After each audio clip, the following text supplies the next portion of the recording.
Thanks so much for joining me on the Slice of Healthcare podcast. How are you today? I'm doing great. Thanks for having me. Absolutely. Appreciate you coming on. I look forward to learning more about your background and the company. I think we should just kick things off. If you could tell the audience a little bit about yourself, that'd be a great start. Yeah, for sure. Quickly, my name's Matthew Wetschler. My pronouns are he, him, his. I'm a physician and the CEO and co-founder of Plume. Plume is the first digital health platform dedicated to the trans community. So we provide immediate access to gender-affirming hormone therapy through the convenience of a smartphone. Our solution's more convenient, more accessible, more expert, and most importantly, more affirming than most brick-and-mortar options. So we founded the company about a year ago, closed on a round of seed capital, and since that time have scaled to 11 states, and which makes us accessible to over half the trans community. Interesting. Can you describe more about, I guess, how the platform works? So a user signs up. What does that kind of flow look like? For sure. Basically, a user arrives at the website, kind of goes through the sign up process immediately in their own home. Just confetti rains from the ceiling. No, just kidding. That's V2.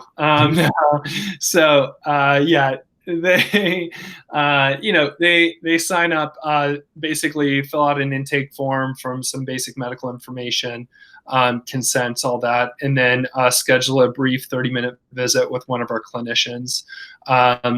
After that visit, essentially a prescription is sent to a local pharmacy, and after that, most of the communication is through text, and we coordinate follow-up labs every quarter, as well as adjust medications as needed. We're always available. Our clinical team's always available for questions, so you don't have to schedule an appointment to speak with the doctor. And everything is done for a flat $99 a month membership fee. Perfect. And I guess what are some of the things that you mentioned a couple of it. So for that $99, what are some of the services that they have access to on a month-to-month basis? So you mentioned the pharmacy part, but what type of clinicians do they interact with? So our clinical team is, we've actually proudly recruited an almost entirely trans clinical team. And so all the clinicians are trans themselves for the most part and have deep experience in gender affirming care.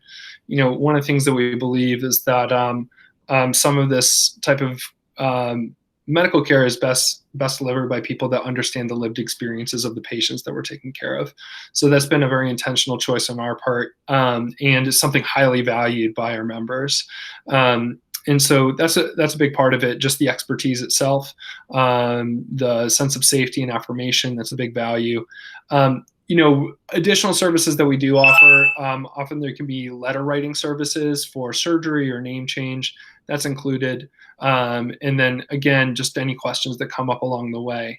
I think to understand the value, it seems like a very simple value offering, but to understand really the significance of that to our community, it's good to understand what the status quo is. So there's 3 care settings that you can receive hormone therapy through.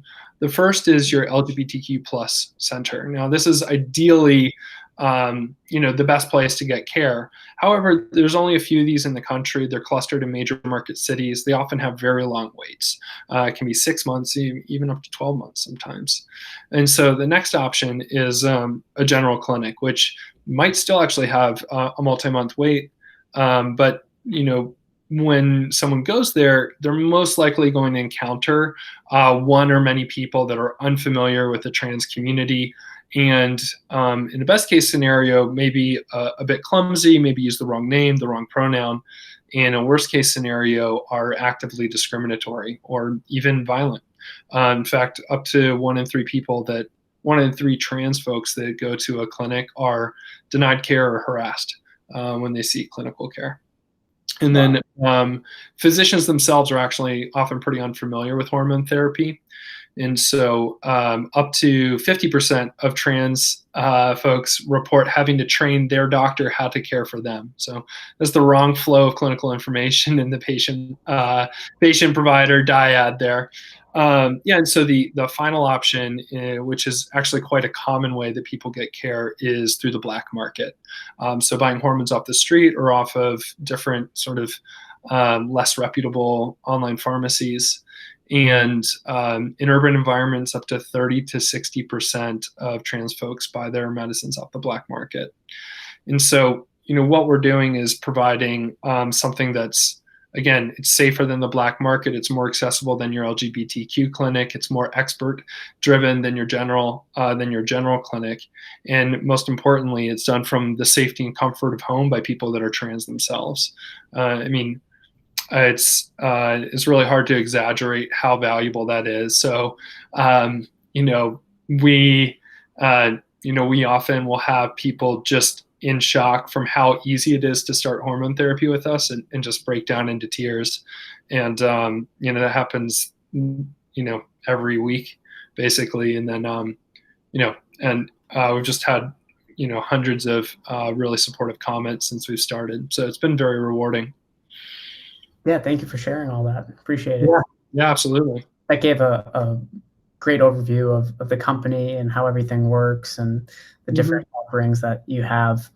I would love if you could dive into how things looked, I guess, before COVID versus how they look now. Like, did you see any bit of an uptick? What did that look like for you and your organization? Yeah, it's a good question. I mean, we're sort of doing an unprecedented thing in an unprecedented time, and we're essentially a COVID native company. By the time we closed funding, the pandemic hit. I mean, within 1 month, essentially everybody was in quarantine. So we've scaled this company during quarantine. So there wasn't much of a before, though, I mean, thematically, you're seeing a 500 to 1,000x increase in telehealth use in differing states, and often, and then also, people's access to hormones is being broken. They're not able to get into clinics, or they get furloughed, and so the insurance that they use to cover their hormones is gone. So it's obviously been an extremely difficult time for the country, but being in telehealth, it's actually been probably one of the most significant times in telehealth as far as like growth and expansion. So for us as a company, there hasn't been many down days. Let's just put it that way. Makes sense. What are you most excited about as we head into the second half of 2020? Yeah, I think that's a good question. What we're looking towards is just continued expansion. I think that we have had the good fortune to have great product market fit, for lack of a better word. Our growth is essentially been doubling month over month, and the thresholds we had set up for our next raise, which we had planned to hit in 18 months, we're going to hit in about 5 months. And so with that acceleration, I think we see just opportunities to potentially accept more capital. And our goal is to essentially be everywhere that people are seeking HRT. And our vision is to essentially transform healthcare for every trans life. So ready to take the next step now that we've sort of got the engine going, so to speak. And I guess, where can people learn more about the company? Yeah, for sure. So our website is getplume.co. Also, we just recently we have some press out there. There was a TechCrunch article about us, and then there's a link to a lot of our media sources on our website. Those are best places to do it. I think for us, like the trans community, I think, has unparalleled visibility now. Its visibility has grown 20% year over year for the last decade. It was estimated at 1.4 million in 2016, and it's only growing. There's data to show that the baby boomer generation identifies at about 0.5%, and then the Generation Z is identifying as trans at nearly 2%. So, 4x the rate. And so I don't think that we've really seen the full extent of the trans community yet, despite this visibility, both numerically and culturally. It's still one of the most vulnerable populations when it comes to accessing healthcare. And so, and we hope to just be a small part in essentially getting phenomenal care to trans people like they deserve by using, amazing technology. Well, I really appreciate you coming on the podcast, telling more about yourself, sharing your story. I'm very excited to continue to follow the progress of you and the company, and I hope we can stay in touch. Great. Yeah. Thanks for having me on. Really appreciate it. Absolutely. Be well.